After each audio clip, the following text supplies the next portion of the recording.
make one qualification statement because last time when I was in Zimbabwe, I had some members ask me some questions and in regards to how I went on my trip, and I just wanted to make sure that I said that now so when people ask questions about this trip, you already know the answer. The South Salem Church, no money came from the treasury of this congregation. I want that understood. Neither on the first trip nor on this trip. It was by members that came to me privately, that funded my trip, paid for my trip, paid for my expenses, paid for medication, paid for clothing, paid for food. It was all provided by individual members in this congregation. And so with that being said, that was very good and very grateful that all that happened. The other part of it is that the thing that I needed most on this trip was provided by you, the members, and that is the prayers. The work that took place was very demanding. We would start at 5 o'clock in the morning, and many times we didn't finish till 10 to midnight at night. Because of evening devotionals and talking to the people in their homes, it was a very, very busy work. This first picture here you see, that's Elias over here. Let me see if this works. Yeah, that's Elias. He was our driver for the whole trip. It's really interesting in the Philippines, when you get outside of Manila and you get into rural areas, driving on the streets is crazy. I've never seen anything like it in my life. You cannot have your elbow out the door. If it's out the window, you'll lose your arm. Bottom line. If you have a cell phone, you never have it up by the window, they will take it. These little motorcycles, they literally drive this close to your vehicle. And the trucks and everything. So it's very, very busy. And so you got to be very careful on that. And that is his wife right there, a wonderful lady. She's also assistant nurse. We're staying in a home that you'll see here in a minute. We stopped first, me and Bob. There's Bob and one of the preachers. We stopped at what's called an SM. That's their shopping malls. And we got some power cords so we could charge all of our equipment. And so that was part of what we did. Here is our host on the trip. This is Jerry. And Jerry is an elder in the church there at Capitan where we were, the very first church that we preached at. He's an elder there, and that's his wife. And she goes by Doctoral or Test for short. A wonderful lady and just so giving. She joined us on our trips in many of the churches that we went, and she brought all of her medical supplies because the brethren are very poor. They cannot afford medical. They don't have medical like we do here. There's no medical. The only way you get medical is if you pay. No medical insurance, no welfare, no nothing. So she would bring medical supplies and treat all the brethren. Sometimes we had to stay an extra 2.5, 3 hours so that she could treat the brethren and give them medications, shots, etc., prenatal vitamins, all of that. So a wonderful lady, and she makes some very good peach cobbler. And mango milkshakes at night. And boy, that's something I'll never forget. The streets are very busy. As you can see, all the shops are very close together. If they had a fire or something there, they would all go up. We are living just down this way and in her office. The bottom level is the doctor's office, her clinic, and then we're on the second level, and then she and her husband live on the third level up. They always build up, and they're very narrow. Let me see if there we go. There's Bob at the meat market. He took me through there. And we walked, this is just around where we were living, and he just took me through the meat market and showed me some of the stuff. And then this is where Bob got his fresh bread every morning. And you pay like 20 pesos to get 30 of these breads. He says, wait till you try it. And sure enough, every morning we'd have our bread with jam and coffee. He doesn't drink coffee, but I did. But anyway, it was great. I'm going to try to get through this quickly. Okay, there we go. These little boys, every time you walk through the street, the kids are amazing. They'll come up to you, and they're not from Christian families. They're just children that are in the streets or whatever. They'll come up to you, and they'll grab your hand, and they'll put it up to their forehead to show you respect. That was really neat in that culture. Everywhere you go, the children will come up and grab your hand and put it to their forehead to show you respect. And they also, I found out I have a new name in the Philippines. It's called Joe. Hey, Joe! And that's because you're white. And they remember the war, and so military G.I. Joe. And then, so, Joe, where are you from? Tell them Oregon. They have no idea where that's at. So that was kind of interesting. This here is really close to the church building. Actually, this is the first church building that we preached at. There's the banners out front there. But you can see this water here. This is all sewer. and the boats are there, and people live on these boats. So the smell was pretty horrendous in a lot of the areas that we were, but these kids are just wonderful. They just want to hug you. They want pictures with you. They're just wonderful children everywhere. There we go. Okay. Now, this is the first building that we preached at. And you see these seats here. Jerry, who I showed you from the beginning, our host, works for the security for Delta Airlines. And so they were scrapping some planes, and he took the seats, and now that's their pews in their congregation. So I asked him, what's with these red seats? He says, well, if you get to sit there, you're in first class. So I got to sit up front, but actually they use these as well for the elderly that have their medical issues. They sit up front. They're very comfortable seats. I was amazed. So that's how it is in the congregation there. I thought that was kind of neat. You know, it's kind of a neat kind of backdrop because it's like we're taking off, we're going. You know, it was pretty cool. It was nice preaching there. It really was. So here we go. Okay. This is that same building, and they have the Church of Christ obviously up there. We had 7 preachers with us on a regular basis, and up to 9 at different times that would come and join us as we went around the entire Philippines and even into Mindoro, which is an island that's under martial law. They have police officers in every restaurant, everywhere you're at. There's officers because of some of the violence and stuff that goes on. These are wonderful men. This guy here, I loved him. He was just incredible. His name is Edwin. I called him my John Mark. So I said, you got my parchments in my books, and don't forget, forget the cloak. It's too hot here. And he just laughed. But these guys are wonderful. And then there's June, and there's all these other guys. That's Vicente. Just wonderful preachers. And they came with us, and they did our interpreting for us. And they also did song leading. And so that was really, really nice. And then Bob and I, when we started out here at this congregation. There we go. That's my living quarters. Not the toilet, but the toilet there and the bucket of water, that's how you take your baths. And so there's no shower, hot water or anything. So you use the bucket, and when I started out, I start putting the water over my head to shower and lather up and then rinse, and they said, you're doing it all wrong. They said what you do is you take the first bucket and you put it down your back. It'll be cold at first, but then everything else goes easy, and they're right. And we did that every day, used a bucket. There's a little drain that's right over here, so in the same bathroom where the toilet's at, all that happens. Toilets don't flush. You use the bucket of water to flush the toilet. No toilet paper goes in the thing. Anyway, this is my room. It's basically the size of a prison cell, 4 by 8. And they had a little air conditioner here, which I was grateful to have, even though it didn't work well. But it made it much more comfortable. When you get there, it's 90 degrees. The humidity is terrible. You sweat all the time when you're preaching. You got a rag, and you're wiping your forehead because it's just dripping. You're wet by the time you're finished every single day. So that was my sleeping quarters. The mattress is very thin, and it's got knots in it. But after about 4 days and the hours that you put in, you don't notice the knots anymore. You just go home and lay down your head.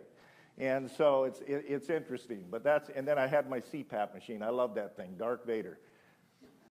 It was awesome, but anyway, it helped me to sleep better. Here we had 5 baptisms when we were there as a result of the lessons that we taught. It was really good. And what you see here, this is on the 3rd floor of the church building, and this is a dumpster. This is where they baptize. So there's water in there right now. They take the metal things off, and they put the person in, and they lift them up, whatever, put them in, and they immerse them.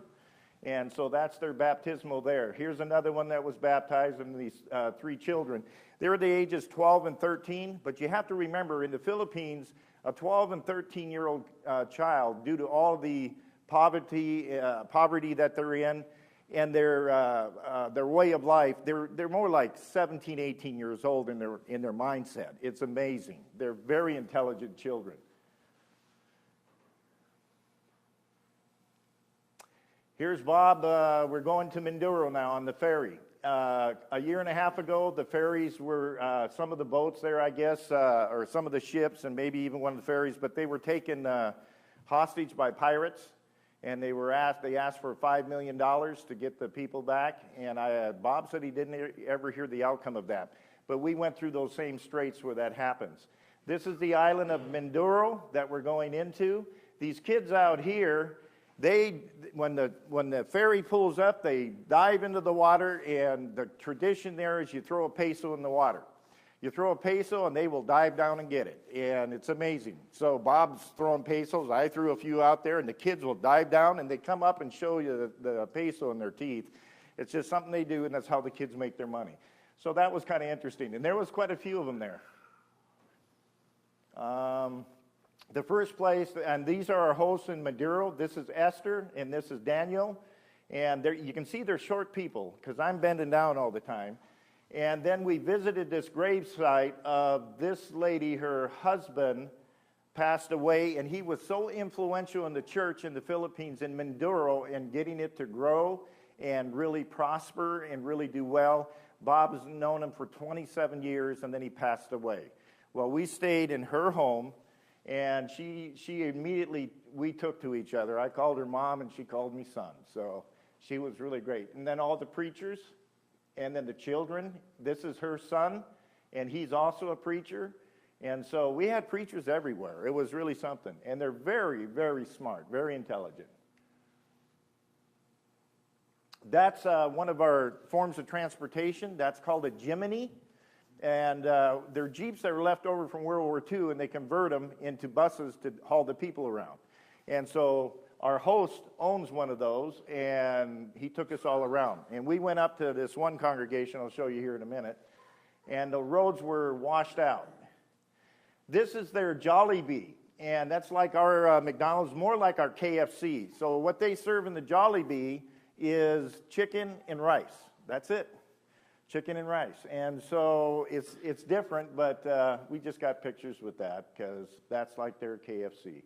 And there's their other transportation there to the right, which is little tricycles, and then you got a little cab.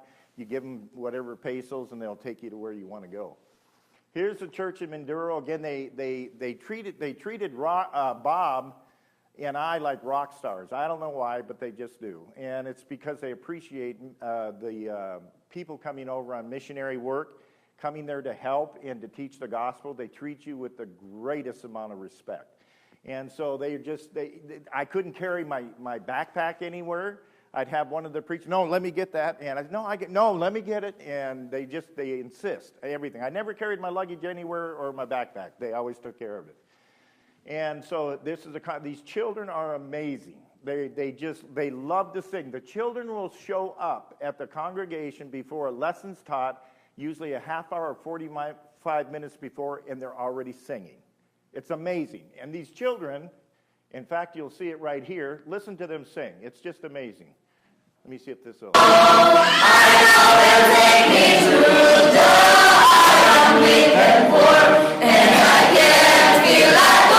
Let me go back. Okay, I'll try it again.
It's amazing. The kids were just fantastic. They sang all the time, and if I had a bigger suitcase, I'd love to take them home.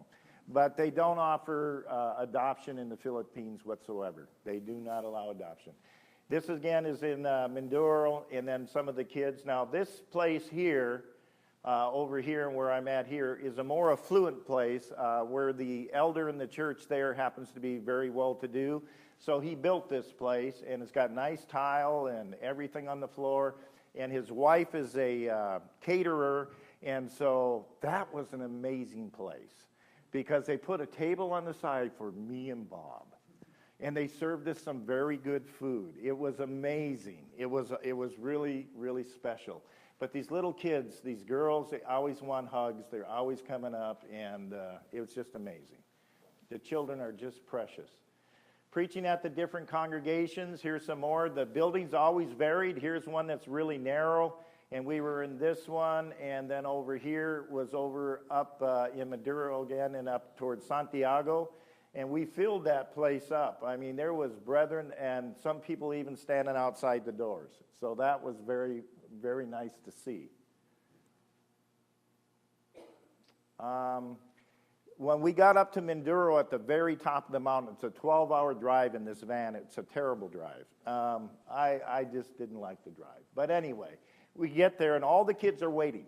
They're waiting out on the street. It's nighttime already. The kids are waiting. Here comes Uncle Bob. They were so excited. And when we got there, we headed up the stairs, and I can't show you the videos. I've got so many videos. It'd take me 3 hours to do this, as you found out. Anyway, but all the children, and Bob did these songs, and the kids are just into it. They just love it. He had over 50 children, and they were just loving all of this. This is Samuel here. He's one of the preachers at the congregation there. We helped him a little bit because they couldn't afford any tables for the kids for their Bible studies. So some money was provided for that so they can build some tables. And again, the great support I got helped to do that. This is a preacher there, Roel, and his wife and daughter, and that's up at his place. You got to go way up these stairs to his place. I had my trousers pulled up too high, but anyway. My son told me that. Evening devotionals, we had them everywhere. Again, this is a core group that was with us all the time in this van. We all, like sardines packed in there, but it was great. These guys are just wonderful. See all the kids? They're just everywhere, and there's some inside the door over here. Now, this was an evening devotional. I start teaching this devotional on grace and gratitude, and this woman here, right here, she started to just bawl, just crying, tears flowing from her eyes. And I thought, wow, what did I say something wrong? I didn't know what was going on. And the interpreter turned around and talked to her to ask her what's going on. And what it is, she's a school teacher. She's 28, I think, or 30 years old. She's a school teacher, and she's only been a Christian for 3 weeks. And she was crying because she's depressed. And I said, well, what's the source of her depression? And he interpreted for me. She feels like she's not doing enough as a child of God after 3 weeks. Her mother start crying, and then I start crying. Anyway, the Church of Christ, 1914. Ecclesia ni Christo means Church of Christ. This is the most political, powerful group in all of the Philippines. It is said, Bob said, that it is said that you cannot become a senator or anything in government unless you're a member of the Church of Christ, 1914. So you'll see in some of the pictures coming up what the brethren do there is they put Church of Christ, 33 AD, to separate ourselves from them. Because these people are very, very mean. They have an executioner assigned to their churches. You can Google this and look it up. And there's a church like this in California, by the way. But at the same time, they have an executioner as a position. So if you go out and you preach something different, or say that what they're preaching is false, they will come and get you. In fact, I met one or two brethren that had been poisoned by these people, and they're currently going through all kinds of medical problems and will die from the poison. And members of the church. So when you think about brethren suffering that are Christians, it is happening in third world countries, big time. But that's the group. You can look it up and research it. He started out as, I think, a Presbyterian. He became a Baptist. He worked in the Methodist church, this gentleman here that founded this thing. And it is just really something. You can't get any pictures inside their building. They got armed guards and whatever. Anyway. I just wanted to point that out. This guy here, a great story. His name is Mel. He's a very influential person in the area that we were there. And he's facing death because he has diabetes, and he's got half a kidney, and he's on a colostomy bag, and anyway, he's just a dear man. And so I'm talking to him, and he says to me, he says, it feels like I've known you all my life, and just in the short time that we talked with each other. And then he says to me, he says, Dave, could you forgive me? And I said, forgive you for what? He says, I can't get out of bed and come and hear you preach. Would you forgive me? And I said, the Lord understands, you know. And anyway, I prayed a lot for him, but he'll probably be dead here in the next month or two. This guy, amazing story. His name is Willie. Willie, at the age of 16, was being abused. And he was, I'm not going to get into the details, but he was, just suffice it to say, there was a man in the village that abused children. And he was one of them that was abused. And then what happened is the third time this man came around, he couldn't take it anymore. He broke a stick off the tree, and he hit the man in the head. Well, he hit him too hard, and it killed him. And so the bottom line is that the police came. They went and talked to the village. The village was relieved that this man is finally not going to abuse the children anymore, and they went away. Well, in the meantime, as this gentleman grew in his 20s, he became a preacher, a very good preacher. And then at the age of, 20 years, 16, at the age of 36, 20 years after that incident, the police came and arrested him and brought him to prison. And he went into the maximum custody prison. And his story gets even better. It's amazing. While he's in the prison, he is a good gospel preacher. He's got a captive audience, and I'm told that he was responsible for 80 people coming to Christ in the church there in that maximum custody prison. Then when he went to medium, he did the same thing. Another 80 or so people, and then in the minimum, and there's a Church of Christ in every one of those prisons. And we got the chance to go and preach in every one of those prisons. And they all asked about Willie. Now, there's an example of a man that takes the gospel seriously. And he's just I asked him if I could tell a story. He said, please do. And so that's Willie. And I can't wait to see him again. He's just a wonderful man. Here we went to a school, the National School, and 348 students, and that's amazing. But the principal gets up and says, I just want to tell you folks to pay attention. These missionaries, Bob Buchanan, Dave Larson are here. I want you to pay attention, and I want you to listen very carefully. And later he said to them, that's not on the mic, on the video, but he says you're not truly educated unless you have a knowledge of the Word of God. From a principal. And Bob got to preach to 348 students. It's amazing, and there they are. And they put this table up front for us in front of the students, and then they had a question and answer period afterwards. And then all the faculty staff wanted pictures with us as well. There's the faculty staff right here. These are all the teachers, and then this is the principal, and this is the vice principal, and then, of course, Bob and myself.